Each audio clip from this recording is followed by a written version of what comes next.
मैं चार मिसरा हज़रात के समातों के हवाले कर रहा हूँ कि कमसिन है मगर फिर भी वली इब्ने वली है। कमसिन है मगर फिर भी वली इब्ने वली है। कमसिन है मगर फिर भी वली इब्ने वली है। ये गुलशन इस्लाम की अनमोल कली है। कमसिन है मगर फिर भी वली इब्ने वली है। अब आपकी समातों का इम्तिहान है, तीसरा और चौथा मिसरा मैं आपके समातों के हवाले कर रहा हूँ। अगर समझ गए तो आप दुआओं से नवाज दीजिएगा। मौलाना शहरी साहब मुलाज़ा फरमाइए, मौलाना रहबर साहब मुलाज़ा फरमाइए कि कमसिन है, तीसरा और चौथा मिसरा समातों का इम्तिहान है। कमसिन है मगर फिर भी वली इब्ने वली है। ये गुलशन इस्लाम की अनमोल कली है। असगर कोई ईसा तो नहीं गोद में बोले, मैदान में बोलेगा कि ये भी तो अली है।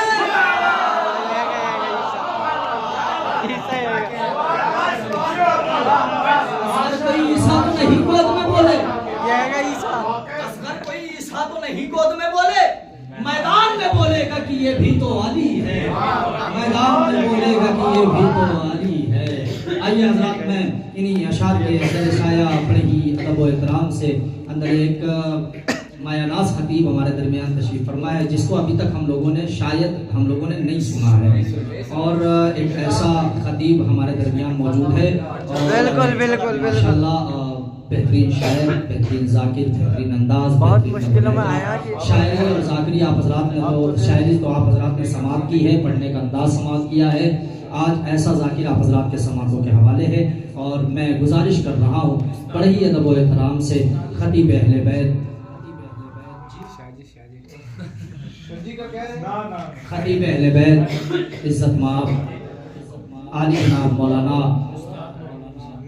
जनाब ममनून साहब करारवी ज़िला इलाहाबाद से कि वो तशरीफ़ ले आए, रौनक अफरोज़ मिंबर हूँ। मैं सिर्फ इतना कहूँगा कि लो अहले अदब अपनी ये जागीर संभालो, हम ममलकत लौह कलम सौंप रहे हैं। क़िबला का इस्तक़बाल, दोनों हाथ बुलंद करके हक़ का नारा, बुलंद नारा सलावत वाले मोहम्मद वाजिल फरज।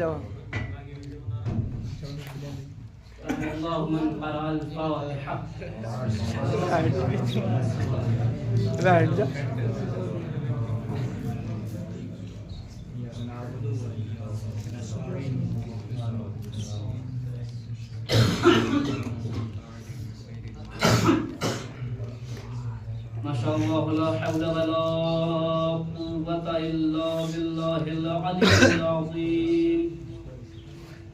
अऊज़ु बिल्लाहि मिनश शैतानिर रजीम। बिस्मिल्लाहिर रहमानिर रहीम। अल्हम्दुलिल्लाहि रब्बिल आलमीन वल आक़िबतु लिल मुत्तक़ीन वल जन्नतु लिल मुमिनीन वन्नारु लिल मुनाफ़िक़ीन वल काज़िबीन अला मुहिब्बिल ग़ुरबाइल फ़ुक़राइल मसाकीन रहमतिल लिल आलमीन रसूलित तक़लैन इमामिल हरमैन साहिबे कअब व कौसैन जद्दिल हसनैन अबिल क़ासिमिल मुस्तफ़ा मुहम्मद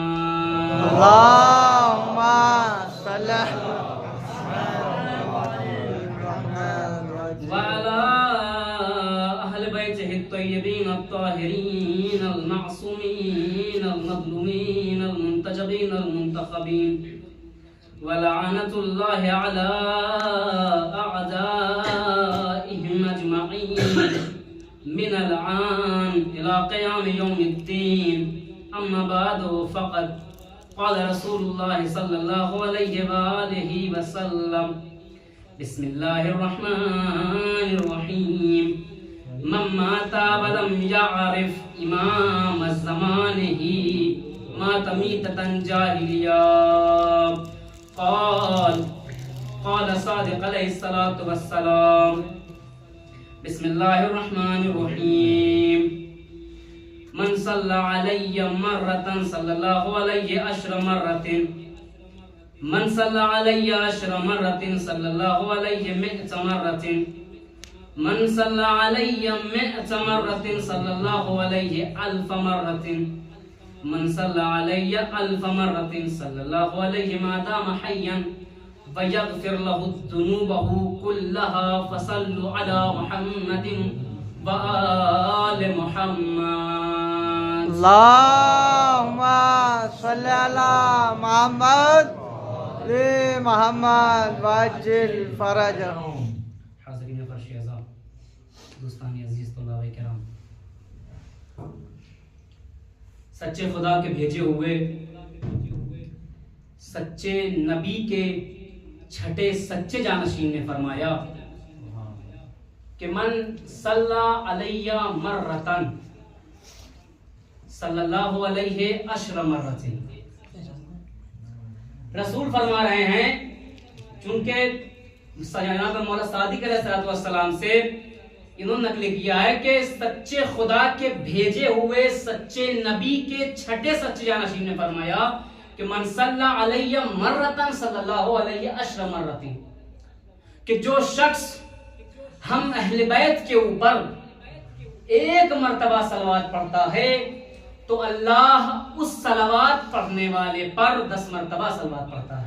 अल्लाहुम्मा सल्ली अला मुहम्मद वाले मोहम्मद वाजिल फरजहु। फरमा रहे हैं मन सल्ला अलैहि अशर मर्रतिन सल्लल्लाहु अलैहि मिअत मर्रतिन, जो शख्स हम अहले बैत पर 10 मर्तबा सलवात पढ़ता है तो अल्लाह उस सलवात पढ़ने वाले पर 100 मर्तबा सलवात पढ़ता है।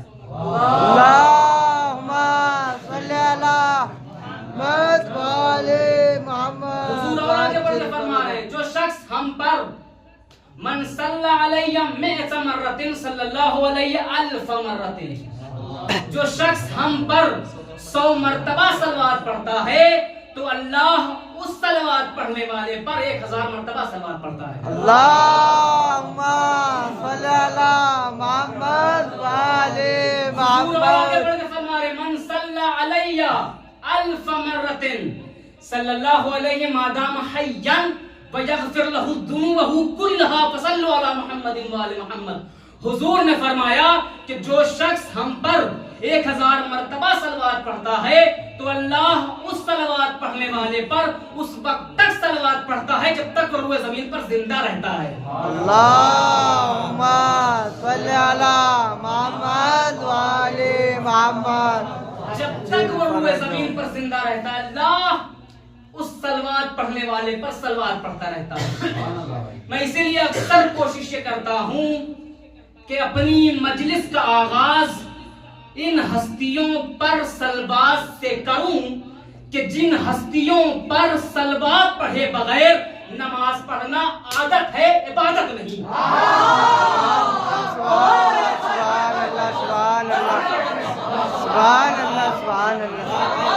इसीलिए कोशिश करता हूं कि अपने बयान का आगाज इन्हीं हस्तियों पर सलवात से करूं कि जिन हस्तियों पर सलवात पढ़े बगैर नमाज पढ़ना आदत हो सकता है, इबादत नहीं।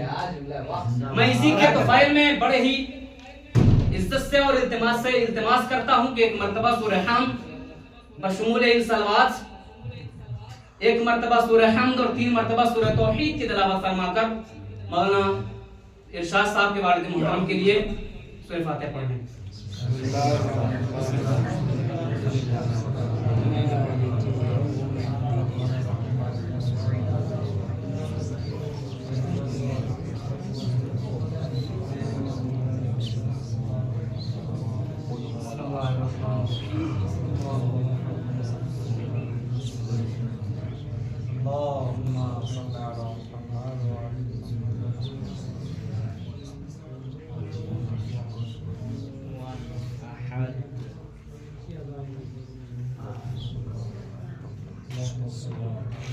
सैयद मेराज सफदर इब्ने सैयद इफ्तिकार अहमद, सैयद इम्तियाज हुसैन इब्ने सैयद जवाद हुसैन, सैयद गुलाम अस्करी इब्ने सैयद मुश्ताक हुसैन। ये बुलंदतरीन नारे सलावत। अल्लाहुम्मा सल्ली अला मुहम्मद वाले मोहम्मद वाजिल फरजहु। ना पढ़ा करें, क्यों? इसलिए कि फजीलत आपके सामने मैंने बयान कर दी। अल्लाहुम्मा सल्ली अला मोहम्मद वाले मोहम्मद। इबादत से कम नहीं है, बेशक इबादत से कम नहीं है। बिल्कुल बिल्कुल। इसलिए कोशिश किया करें कि सलवात हमेशा बुलंद आवाज से पढ़ें, इसलिए कि चश। सलवात इंसान के दिलों से मुनाफिकत को खत्म करती है। चश चश इंसान के दिल में निफाक है, उसे भी सलवात खत्म करती है। चश। तो लिहाजा सलवात को इबादत समझ के पढ़ा करें। आप हज़रत आहिस्ता आहिस्ता आगे आ जाएं।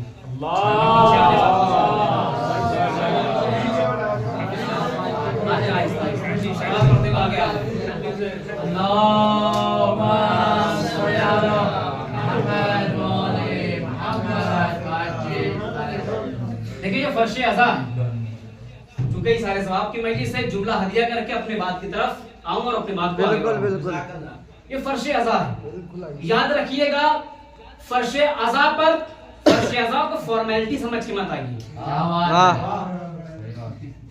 फर्श अज़ा को फॉर्मेलिटी समझ करके मत आइए। याद रखिएगा फर्श अज़ाए सैयदुल शुहदा पर तशरीफ लाने के बाद अगर हमारे अंदर से बुग़्ज़ व हसद जैसी गलाज़तों का खात्मा न हो सके तो हमें समझ लेना चाहिए कि हमने जिक्र हुसैन को फॉर्मेलिटी के लिए अंजाम दिया। जिक्र हुसैन को फॉर्मेलिटी के लिए अंजाम। और याद रखिएगा जिक्र हुसैन फॉर्मेलिटी का नाम नहीं है, किरदार साजी का नाम है। वाह वाह, क्या जुमले हैं, क्या नजाकत है। वाह वाह। हुसैन फॉर्मेलिटी का नाम नहीं है, जिक्र हुसैन किरदार साजी का नाम है। और किरदार साजी कैसे आएगी कि जब हमें इस जिक्र की मारिफत हासिल हो जाए। वाह, क्यों? क्या इसलिए जुमले कि हैं फकत मौलाना। जबान से हुसैन हुसैन कह लेना कमाल की बात नहीं है, क्योंकि जब तक हुसैन की मारिफत नहीं होगी हमें इस जिक्र से 1% फायदा होने वाला नहीं है। वाह वाह वाह। 1% हमें इस जिक्र से फायदा नहीं हो सकता जब तक हमें हुसैन की मारिफत न हो जाए। इसलिए रसूल ने फरमाया इमाम की मारिफत होनी चाहिए। रसूल ने क्या फरमाया? मम्माता बलम या आरिफ इमाम ज़माने ही मातमीतन जाहिलिया। जो शख्स मर जाए इमाम को जानने पर और अपने जमाने के इमाम की मारिफत न रखता हो वो जाहिलियत की मौत मरा। तवज्जो फरमाइए, आपने क्या फरमाया? रसूल ने जो शख्स मर जाए और अपने जमाने के इमाम की मारिफत न रखता हो वो जाहिलियत की मौत मरा। किबला हुजूर ने ये नहीं फरमाया कि जो शख्स मर जाए और अपने जमाने का इमाम न बनाए वो जाहिलियत की मौत मरा। नहीं, हुजूर ने यही फरमाया कि जो मर जाए और अपने जमाने के इमाम की मारिफत न रखता हो वो जाहिलियत की मौत मरा। इसका मतलब यह है कि हुजूर ने हमें हमारी हैसियत भी बताई, हमें हमारी औकात भी बताई कि देखो तुम्हारा काम इमाम बनाना नहीं है, बने बनाए को इमाम मानना तुम्हारा काम है। सुभान अल्लाह, सुभान अल्लाह। इमाम बनाना तुम्हारा काम नहीं है, बने बनाए को इमाम मानना तुम्हारा काम है। वाह। ज्यादा वक्त आपका नहीं लूंगा, हो सकता है 20 से 25 मिनट या आधा घंटा, उससे ज्यादा आपका वक्त नहीं लूंगा। लिहाजा हमें इमाम की मारिफत होनी चाहिए। माता बलम या आरिफ इमाम ज़माने ही माता मीततन जाहिलिया। हुजूर ने यही फरमाया है कि जो मर जाए और अपने जमाने के इमाम की मारिफत न रखता हो वो जाहिलियत। मजलिस हुसैन 1 महीना 25 दिन 20 दिन इनेकाद कर लेने का नाम मारिफत नहीं है। 1 महीना अपने घर में मजलिस बपा कर लेने का नाम मारिफत नहीं है, बल्कि मजलिस बपा करने के बाद उसी मजलिस से अपने अखलाक को, अपने किरदार को संवार करके अपने आप को बना लेने का नाम मारिफत इमाम हुसैन। ये है असल मजलिस हुसैन का फायदा। जब मारिफत होगी तो हमारे अंदर किरदार बनाने का जज्बा पैदा होगा।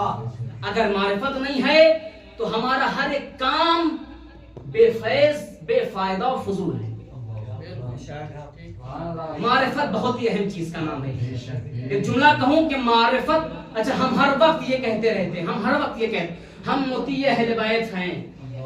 कुरान के अंदर आयत है बिस्मिल्लाहिर्रहमानिर्रहीम, या अय्युहल्लज़ीना आमनू अतिउल्लाह व अतिउर रसूल व उल अम्रे मिनकुम। अल्लाह की इताअत, रसूल की इताअत, उल अम्र की इताअत। मैं जुमला कहूं पूरा ना मानिएगा, हमसे बड़ा झूठा कोई नहीं है।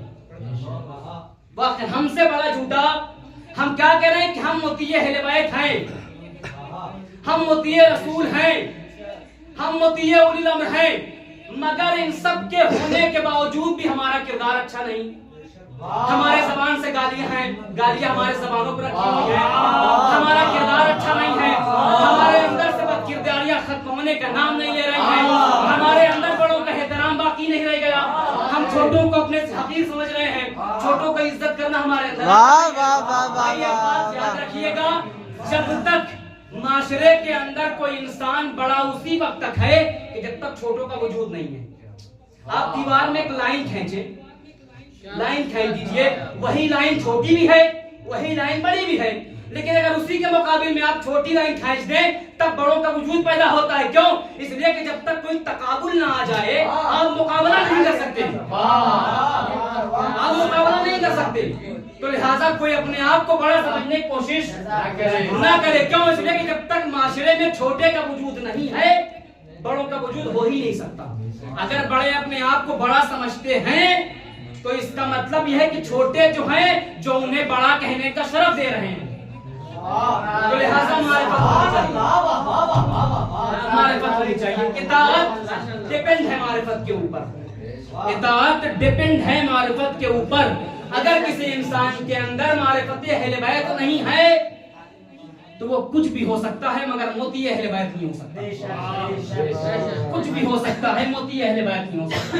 लिहाजा मारिफत होनी चाहिए और शर्त है मारिफत के साथ साथ इताअत।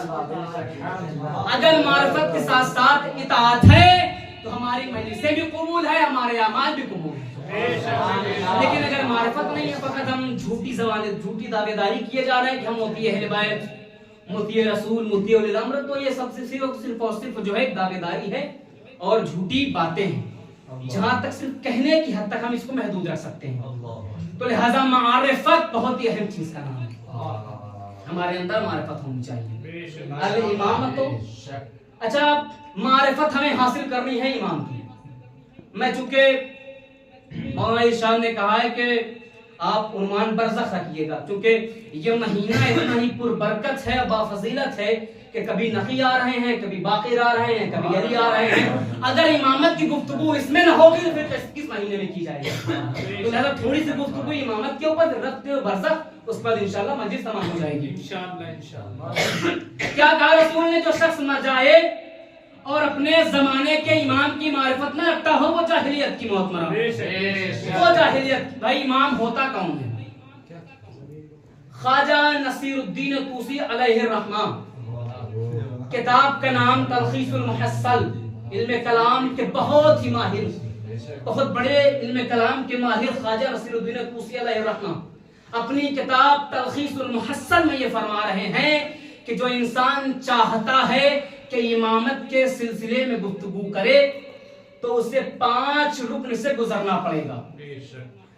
रुकन अव्वल के इमाम कौन होगा, दूसरा इमाम कौन बनाता है, तीसरा इमाम कब कब होता है, चौथा इमाम किसके लिए होता है, पांचवा इमाम किस शजरे से होता है।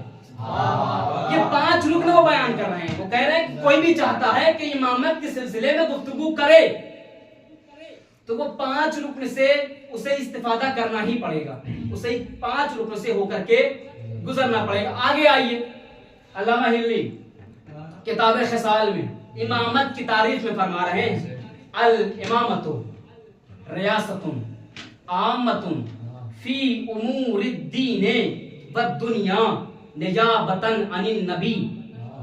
अल्लामा हिल्ली फरमा रहे हैं इमामत की तारीफ में, इमाम कौन होता है? नबी की नियाबत करते हुए दीनी और दुनियावी उमूर में लोगों की रहबरी, रहनुमाई, सरपरस्ती करने वाले को इमाम कहते हैं।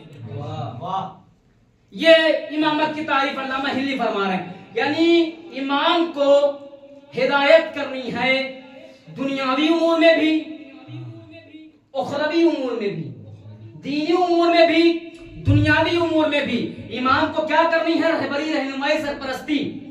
तो मियां याद रखिएगा, दुनिया की हद है मगर दीन की कोई हद नहीं है। दुनिया की हद है, दीन की कोई हद नहीं। क्यों? इसलिए कि दीन कब्र के इधर भी है, दीन कब्र के उधर भी है। तो इमाम उसे होना चाहिए जिसकी कब्र के इधर भी चलती हो, जिसकी कब्र के उधर भी चलती हो। इमाम उसे होना चाहिए जिसकी कब्र के इधर भी चलती हो, जिसकी कब्र के उधर भी चलती हो। दीन दुनिया को भी कहते हैं, दीन फर्श में भी है, दीन अर्श में भी है। तो इसका मतलब ये है कि इमाम कोई ऐसा होना चाहिए जिसकी हुकूमत फर्श पर भी हो, जिसकी हुकूमत अर्श पर भी हो। आप अपने जहन के अंदर एक तस्वीर बनाइए, मैं ले चलता हूं आपको उस तस्वीर के पास कि जिसकी हुकूमत दुनिया में भी है, जिसकी हुकूमत आसमान में भी है। चलिए, रसूल छोड़कर जमीन पर गए थे, मेराज पर्दे में अली बोल रहे थे। रसूल छोड़कर जमीन पर गए थे, मगर जब पर्दे के पास पहुंचे तो अंदर से अली अली की आवाज आ रही थी। अच्छा, ये वाकया तारीख में लिखा है, काफी सारी किताबों ने इस वाकये को जिक्र किया है और लिखा हुआ है ये वाकया कि जब रसूल शब मेराज पर्दे के पास पहुंचे तो अंदर से अली अली की आवाज आई, यानी अल्लाह ने रसूल से कलाम किया अली के लहजे में, अली के लहजे में। यही है ना कि जब रसूल पहुंचे शब मेराज तो अल्लाह ने रसूल से कलाम किया अली के लहजे में। रसूल ने पलट के फरमाया, अल्लाह ऐ खुदा, क्या अली भी यही हैं? क्या अली भी यही हैं? अल्लाह ने फरमाया, हाँ अली भी यही हैं। परवरदिगार तू बोल रहा है कि अली बोल रहे हैं? परवरदिगार तू बोल रहा है कि अली बोल रहे हैं? परवरदिगार ने कहा, मैं रसूल बोल तो मैं ही रहा हूं, मगर अली के लहजे में बोल रहा हूं। परवरदिगार अली के लहजे में क्यों बोल रहा है? अजब नहीं, परवरदिगार आलम जवाब देंगे, या रसूल, अय रसूल, जब मैंने अपने दिल में झांक के देखा तो मेरे दिल में सबसे ज्यादा तेरी मोहब्बत थी, मगर जब मैंने तेरा दिल में झांक के देखा तो सबसे ज्यादा अली की मोहब्बत थी। तो आशिक के लिए माशूक का फरीजा ही है कि उसी के लहजे में बात की जाए जिससे ज्यादा पसंद करता हो। जुमला हदिया करने जा रहा हूँ, रसूल ने, अल्लाह ने रसूल से बात की शबे मेराज अली के लहजे में। अरे दुनिया वालों, होश में आओ, जब अल्लाह सब शबे मेराज अल्लाह की बात रसूल से बगैर अली के नहीं हो सकती, तो तुम्हारी बात बगैर अली के कैसे?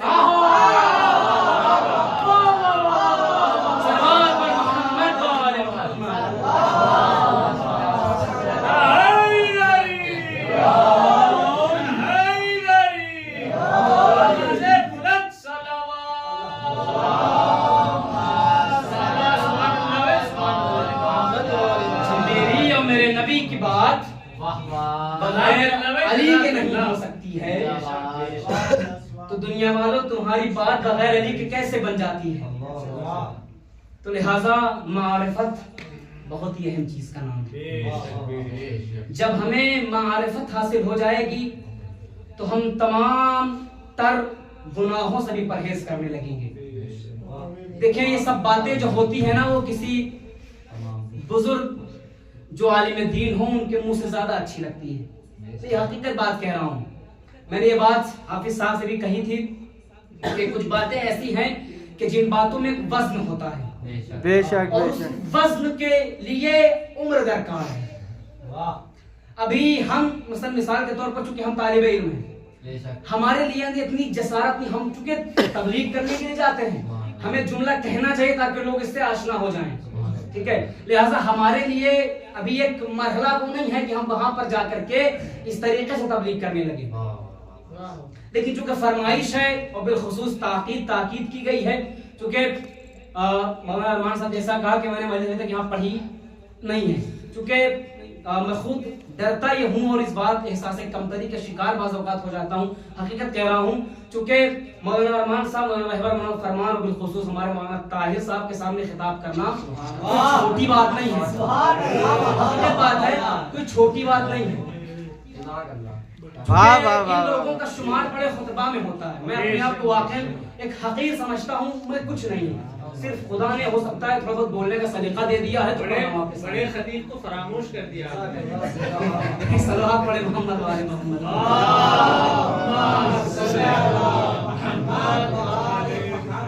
मैं जिक्र कर रहा था कि हमें मुतीए अहले बैत होने के लिए हमारे अंदर मारिफत होनी बहुत जरूरी है। क्योंकि हम फकत जबानी दावेदारी करके मुतीए अहले बैत नहीं हो सकते हैं, और जब मुतीए अहले बैत होंगे तो मारिफत के साथ इंशाअल्लाह होंगे, और इंशाअल्लाह कोशिश करेंगे कि हम मारिफत के साथ मुतीए अहले बैत होने की कोशिश करेंगे। क्योंकि जब मारिफत के साथ इताअत अहले बैत पर आ जाएंगे तो हम तमाम तर गुनाहों से भी परहेज करने लगेंगे। अगर गोया हमने परहेज नहीं किया तो यहाँ से जो मरहला शुरू हो रहा है वो एक बहुत ही हसास मरहला है। जिंदाबाद भाई बहुत ही हसास मरहला है, बहुत ही हसास और बहुत ही संजीदा मसला है। क्योंकि अगर मारिफत होगी तो हम गुनाह से बचे रहेंगे, और गुनाह से बचने के साथ साथ जब गुनाह से बच जाएंगे तो रोज़े महशर, रोज़े क़यामत, या यूं कह लूं कि क़यामत सुग़रा में हम अज़ाब से बचे रहेंगे।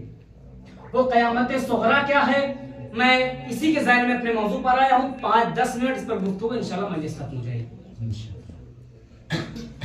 क़यामत सुग़रा है क्या? कि मारिफत होगी तो हम गुनाह नहीं कर सकते, मारिफत होगी तो हम हकीकी मुतीए अहले बैत अपने आप को मान सकते हैं। लेकिन मारिफत शर्त है, क्योंकि मारिफत डिपेंड है, इताअत डिपेंड है मारिफत के ऊपर।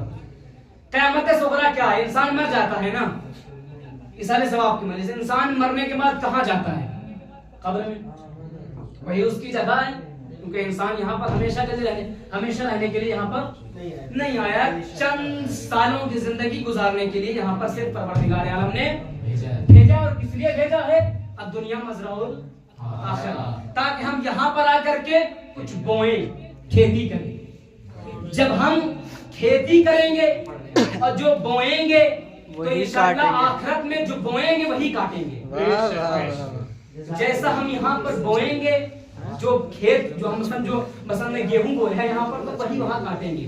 मसलन अगर हमने यहाँ पर दूसरों को बुरा कहा, दूसरों को गालियां दी, किसी मोमिन का दिल दुखाया, तो इंशाअल्लाह जो यहाँ किया है वही उसकी सजा इंशाअल्लाह मिलेगी आपको। तो क़यामत सुग़रा है क्या? क़यामत सुग़रा है क्या? आइए, इंसान मरने के बाद कब्र के अंदर जाता है, और चूंकि बरज़ख की फरमाइश है, बरज़ख है क्या?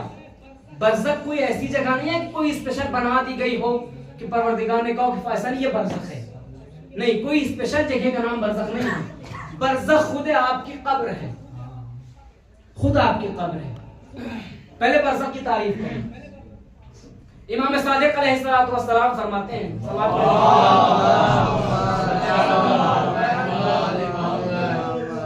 इमाम फरमा रहे हैं, अल बरज़ख़ु हुवा अम्रु बैनल अमरैन व हुवा सवाब वल इक़ाब बैन दुनिया वल आखिरह।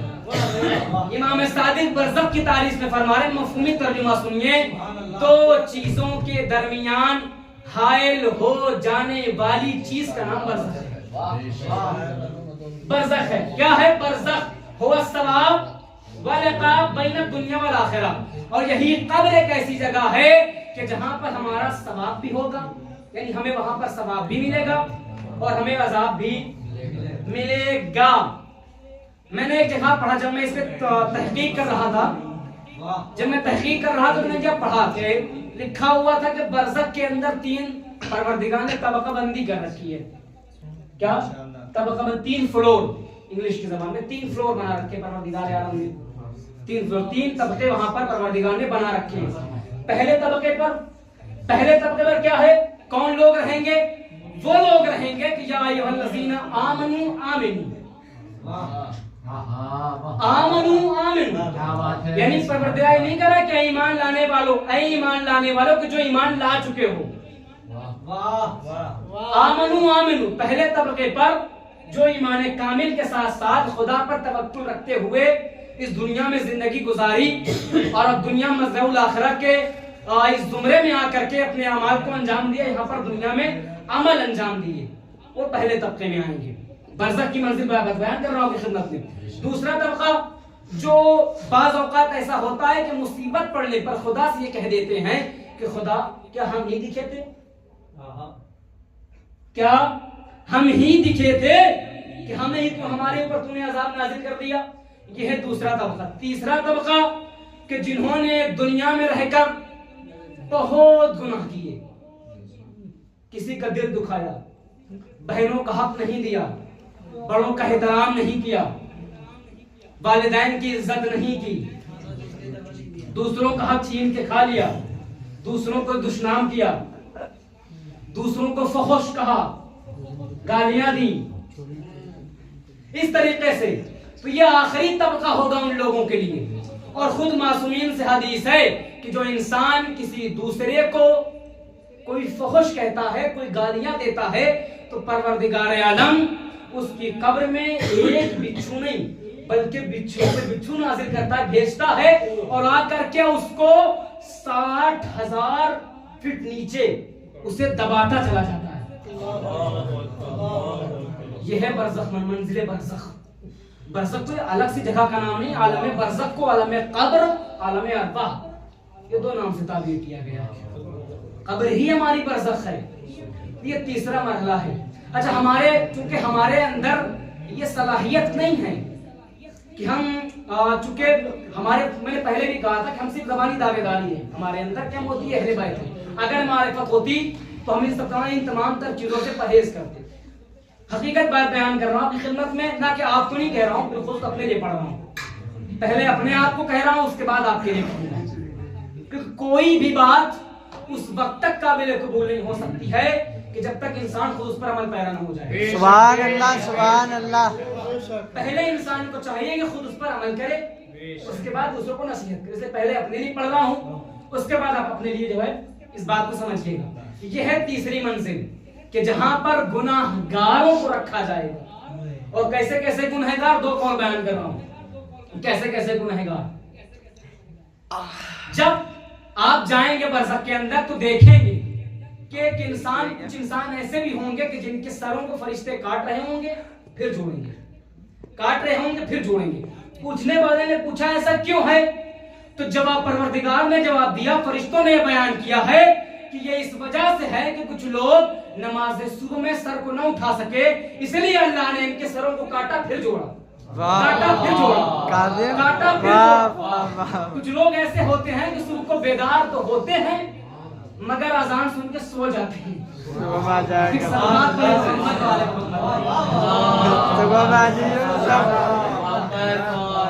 कुछ फरिश्तों को अल्लाह ने इस काम के लिए मुंतखब कर रखा है। मंजिल आगे बढ़ी, एक बिल्कुल तालाब सी जगह है कि जहां पर वो जगह तालाब बिल्कुल बर्फ से ढका हुआ है, बेशक बर्फ से ढका हुआ है। एक इंसान वहां पर जो है अजाब में मुब्तला है, उसके मुंह के अंदर लकड़ियां हैं, वो चाहता है कि निकाले, निकल नहीं रही, निकाल रहा है फिर आ जाती है, निकालता है फिर आ जाती है। और फरिश्ते क्या कर रहे हैं, उसी बर्फ के ऊपर उसके टुकड़े टुकड़े कर रहे हैं। क्यों कर रहे हैं, इसलिए कि दुनिया में उसने दूसरों को बहुत गालियां दी, बहुत दिल दुखाया, बहुत फहुश बके, तो इसलिए फरिश्ते अल्लाह के हुक्म से फरिश्ते उसके टुकड़े टुकड़े कर रहे होंगे, और टुकड़े जब बर्फ पे आएंगे तो फिर से जुड़ जाएंगे। कुछ देर के बाद फरिश्ते फिर से उसको काटेंगे, फिर जुड़ जाएंगे। यह है अजाब। मंजिल आगे बढ़ी, कुछ लोगों को देखा गया कि कानों के अंदर गर्म गर्म लोहे डाले जा रहे हैं, गर्म गर्म लोहे। क्यों, इसलिए कि जब किसी दूसरा इंसान किसी तीसरे की गीबत कर रहा था तो आप बैठ के सुन रहे थे, आप बैठ के सुन रहे थे। मंजिल आगे बढ़ी, बरज़ख पढ़ रहा हूँ, अज़ाब बरज़ख पढ़ रहा हूँ। मंजिल आगे बढ़ी, कुछ लोगों को देखा गया कि आंखों में सलिया गर्म गर्म, फरिश्ते पेवस कर रहे हैं फिर निकालते हैं, डालते हैं फिर निकालते हैं, डालते हैं फिर निकालते हैं। अच्छा, ये क्यों हो रहा था? कहा ये हो रहा था इसलिए कि जब आप मदरसा नूरिया से बाहर निकल रहे थे तो बहुत सी चीजों को देखते हुए जा रहे थे। वाह वाह वाह वाह वाह।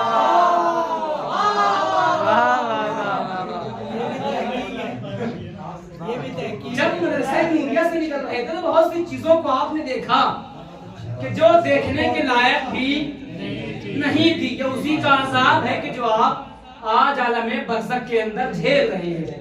कोई धोखे से देख। अच्छा, यजीद ने जो है कुछ गाना गाने वालियों को बुलाया, नाचने वालियों को बुलाया। क्यों बुलाया? इसलिए कि वो ये कह रहा था कि कुरान की आयतें सुन सुनकर के मेरा कान गंदा हो गया है। कोई नाचने वाली बुलाई जाए कि जो गाना गाए और मेरे कान ठीक हो जाएं। कहीं हम भी उसी जुमरे में तो नहीं आ रहे हैं कि गाना सुन सुन करके, कुरान की आयतें सुन सुन करके हमारे कान इतने साफ गंदे हो गए हैं कि आज हम गाना सुन करके अपने कान को साफ कर रहे हैं। नहीं भाई, हम सत्य गाना। कहीं कुरान की आयतें सुन सुन करके हमारे कान इतने गंदे तो नहीं हो गए हैं कि हम गाना सुन करके और गाना गा करके, अब भी वक्त है मौलाइयों, गाना सुन करके, गाना गा करके अपने कान को गाने से साफ कर रहे हैं। हमें उसी के मुकाबिल में इमाम सादिक अलैहिस्सलातु वस्सलाम फरमा रहे हैं,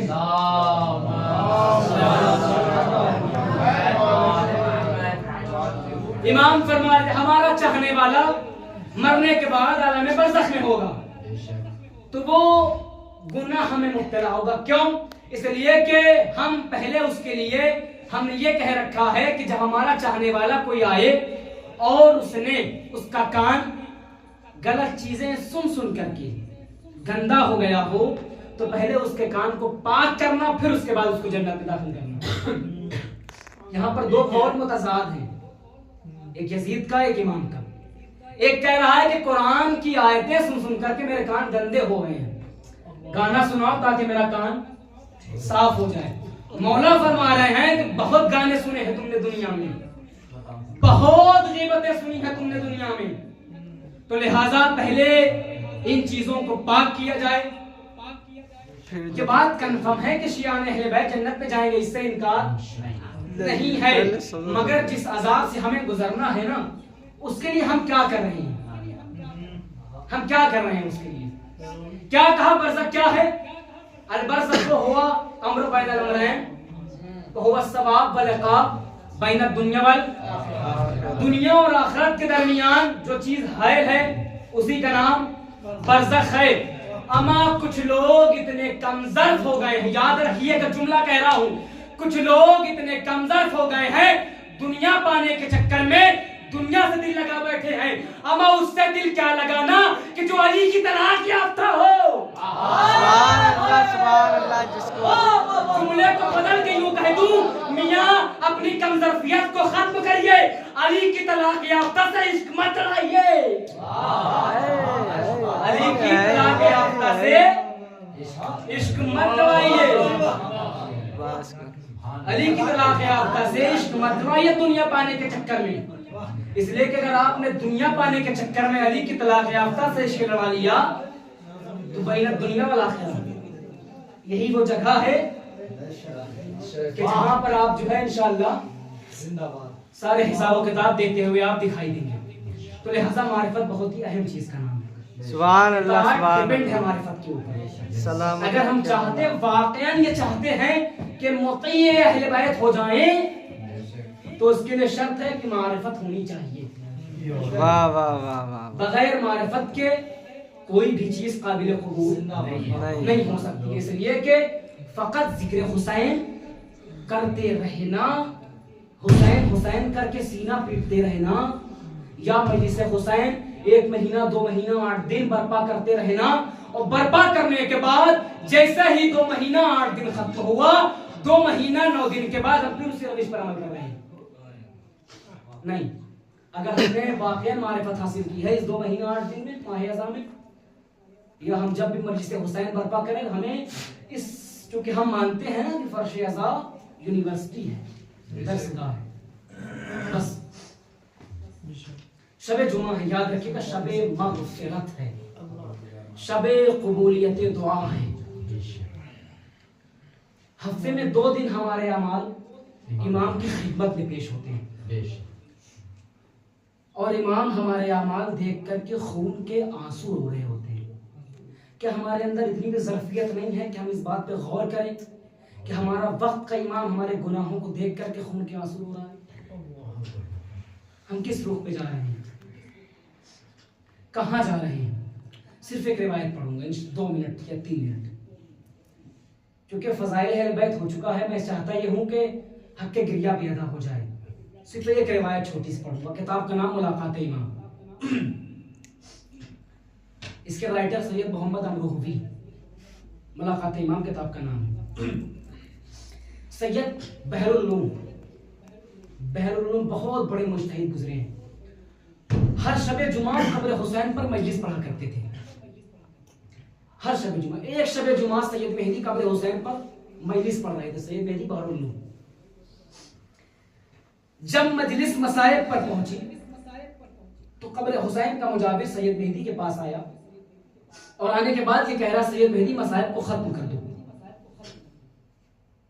हकीकी वाकया किताब में लिखा हो, मैंने खुद अपनी आंखों से पढ़ा है और दीगर उलमा भी इस बात को, इस रिवायत को पढ़ते हैं। मसलन मौलाना नज़र ज़ैनबी ने भी इस रिवायत को पढ़ा है कि हर शबे जुमा मजलिस पढ़ा करते थे। एक शबे जुमा मजलिस मसाइब पे पहुंची तो कब्र हुसैन का मुजाविर आगे कहता, सैयद मेहदी मसाइब को खत्म कर दो। सैयद मेहदी ने मसाइब को और ऊंचा पढ़ा और देर तक पढ़ा। कब्र हुसैन का मुजाविर फिर पलट कर आया और आने के बाद कहता है, सैयद मेहदी मसाइब को खत्म कर दो। मगर सैयद मेहदी ने मसाइब को खत्म नहीं किया और ऊंचा पढ़ा। कब्र हुसैन का मुजाविर आया, जलाल के आलम में आके कहता है, सैयद मेहदी मसाइब को खत्म क्यों नहीं कर रहे हो? सैयद मेहदी कह रहे हैं, मुजाविर आज तक तूने ऐसा नहीं किया, आज ऐसा क्यों कर रहा है कि जब मेरी मजलिस मसाइब पर पहुंची है तो तू ये कह रहा है कि मजलिस को खत्म कर दो, मसाइब को मत पढ़ो। आखिर माजरा क्या है? अब एक मर्तबा कब्र हुसैन का मुजाविर तड़प के कहता है, ऐ सैयद मेहदी, जब से तुमने अकबर की जवानी पढ़ी कब्र हुसैन से रोने की आवाज आ रही है। ऐ सैयद मेहदी, जब से तुमने ज़ैनब की बेरदाई पढ़ी कब्र हुसैन से रोने की आवाज आ रही। मजलिस खत्म हो गई, तमाम ज़ाहिर अपने अपने घरों को चले गए। सैयद मेहदी हुजरे में आए, आलम ख्वाब में क्या देखा कि हुसैन तशरीफ ला रहे हैं, हाथों को जोड़ा, आका क्या मुझसे कोई खता हो गई? क्या मजलिस न पढ़ सका? क्या मैंने कोई रिवायत गलत पढ़ दी? सुने के जुमला, मौला हुसैन रो के फरमाते हैं, सैयद मेहदी गलत तो कुछ भी नहीं पढ़ा, तुम्हें तो मालूम है आज शबे जुमा है, हमसे मिलने के लिए हमारी मां मदीने से आती है, हमारा नाना आता है, सैयद मेहदी नजफ से मेरा बाबा आता है। ऐ सैयद मेहदी सबके साथ साथ शाम से मेरी ज़ैनब आती है। ऐ सैयद मेहदी आज सब तो आए लेकिन ज़ैनब नहीं आई। मैंने जब शाम में अम्मा को भेजा तो अम्मा ने रो के बताया, हुसैन ज़ैनब ने जब से अकबर के मसाइब सुने, ज़ैनब को गश पे गश आ रहा है, कभी ज़हरा उठाती हैं, कभी अली बाजू पकड़ के उठाते हैं, गुफ्तगू हो रही है। सैयद मेहदी ने सवाल कर लिया, ऐ मेरे मौला ये दो जख्म हैं, आपके दो जख्मों से खून जारी है, ऐ मौला आपने जख्मों का इलाज क्या किया? अब एक मर्तबा हुसैन तड़प गए, ऐ सैयद मेहदी इस कायनात में मेरे जख्मों का कोई इलाज नहीं, बस एक शय मेरे जख्मों का इलाज है। मौला वो क्या शय है? ऐ सैयद मेहदी जहां भी मजलिस होती है मेरी गरीब मां ज़हरा हर अज़ादार के सामने रुमाल को फैला देती है, उस रुमाल में अज़ादारों के आंसू लेके आती है, मेरे जख्मों पे लगाती है, मेरे जख्म ठीक हो जाते हैं। ऐ सैयद मेहदी, ये मौला फरमा रहे हैं, ऐ सैयद मेहदी दूसरा सवाल क्या है? सैयद मेहदी सवाल करते हैं, ऐ मौला ये दो जख्म कौन से हैं जिनसे आज तक खून जारी है, जिन पे आज तक पट्टी बंधी हुई है? हुसैन तड़प गए, ऐ सैयद मेहदी वो शाम का बाजार मेरी गैरतदार ज़ैनब, वो अकबर के सीने में बर्ची का पल टूटना, जब कभी सोचता हूँ मेरे जख्म से खून आ जाता है।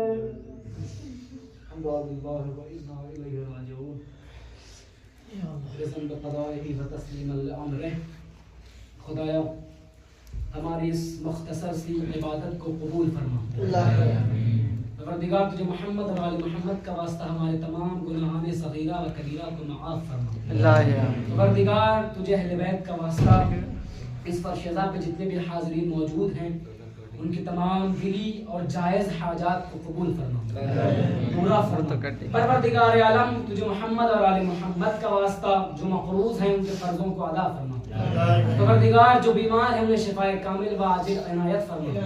बिलखुसूस मौलाना फरमान साहब को मुकम्मल तरीके से शिफायाबी इनायत फरमा। परवरदिगार तुझे मोहम्मद और आले मोहम्मद का वास्ता हमारे आखिरी इमाम ज़माना के ज़ुहूर में ताजील फरमा और हम फ़कीरों को उनके ग़ुलामों में शुमार फरमा। रब्बना तक़ब्बल मिन्ना इन्नका अंतस समीउल अलीम। इल्तिमास एक सूरह फातिहा जनाब ओए निराज सफदर ने इफ्तिकार अहमद रिजवी